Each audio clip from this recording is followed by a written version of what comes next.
Have you ever left a meeting feeling drained, driving home silently reflecting what went wrong? Because something didn't land. You spoke from a full heart, and still the room nodded.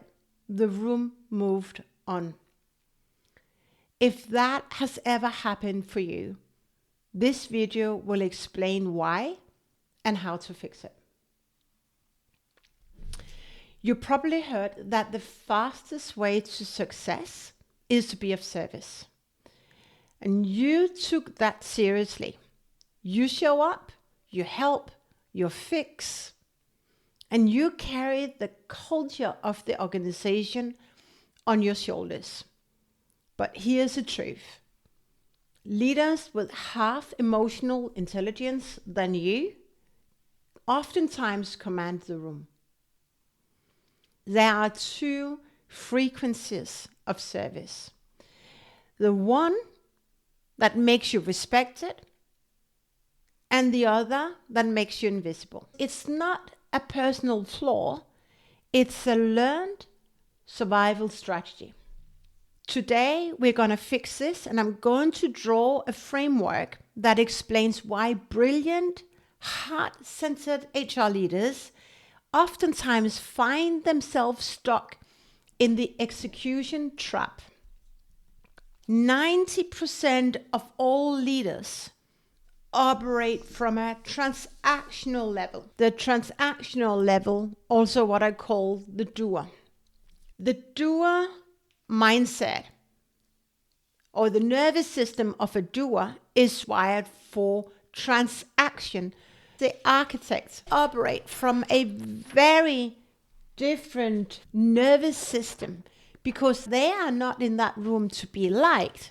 They are in that room because they know, I have some wisdom that will help you move faster to your goalpost. Think about a surgeon. Does the surgeon apologize before making the incision? Does the surgeon ask the patient, is it okay that I cut here?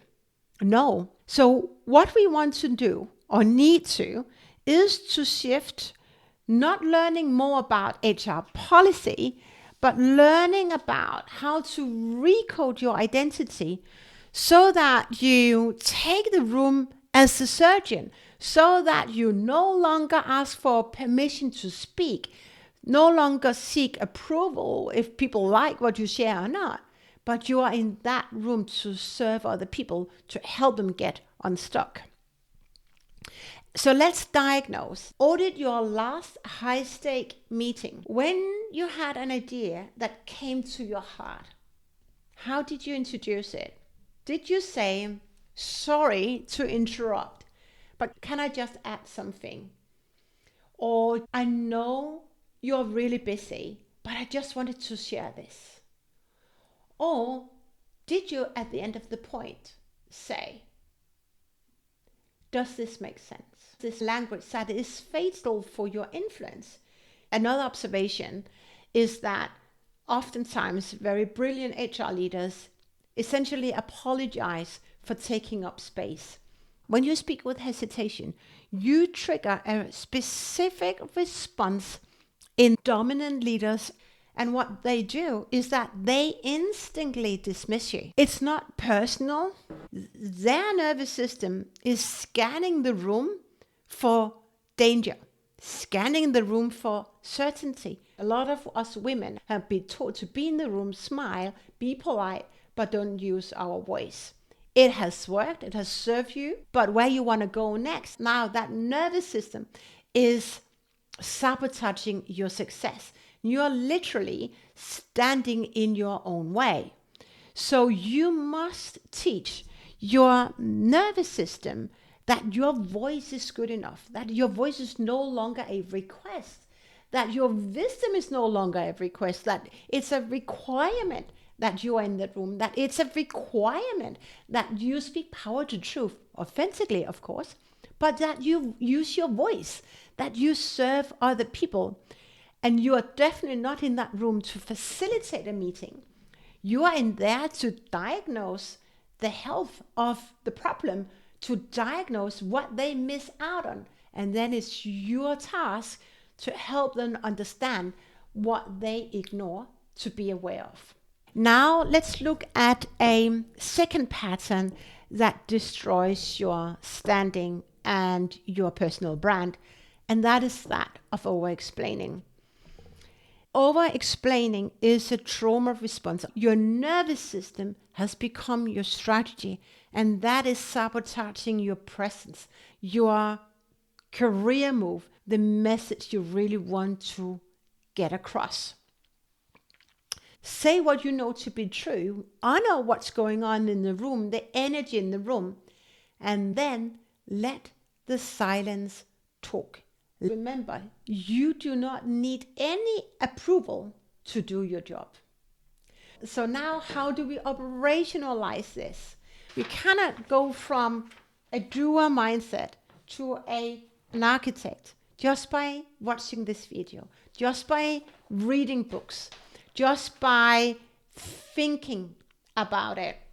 You need a set of tools to retrain your nervous system. Here are 3 simple steps I remind my clients of every time they have a very important meeting coming up, whether it's face-to-face on Zoom. Audit your energy. Who do you want to be in that room? Connect with that frequency, connect with that identity, and practice leading from that frequency. It's not about having tons of slides. It's not about knowing all your data points.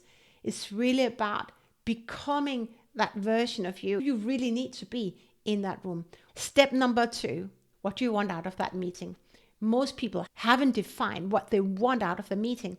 You want to define what you want out of the meeting. Because when you know what you want out of that meeting, you can very easily say, okay, that's a good point, but I don't think that serves us. That's definitely not why I am in this room. And you get back on track. Most people let dominant people control the agenda, and then you sit afterwards and say, hey, what happened? I didn't really share everything I needed to share. Be curious about who actually dominates and owns the agenda, and make sure that you know what you want out of the meeting. Step number 3, practice strategic pause. The moment you use the pause, then you give everyone else the power to breathe, the power to be. And that strategic pause is powerful. It's not weakness. It gives you the time to reset. It gives you the time to feel. It gives you the time to sense and observe what is going on. And it gives other people the sense that you know your stuff. And you're calm. And I said what I needed to say. Thinking is working. Your value is not in the number of slides you have. Your value is in bringing clarity and stability and future thinking to the chaos of the room, to the chaos of leadership. The injustice of being ignored stops the moment you decide to stop participating in your own dismissal. Success breeds success. As Oprah Winfrey said, when you come from a heart of service, success is inevitably.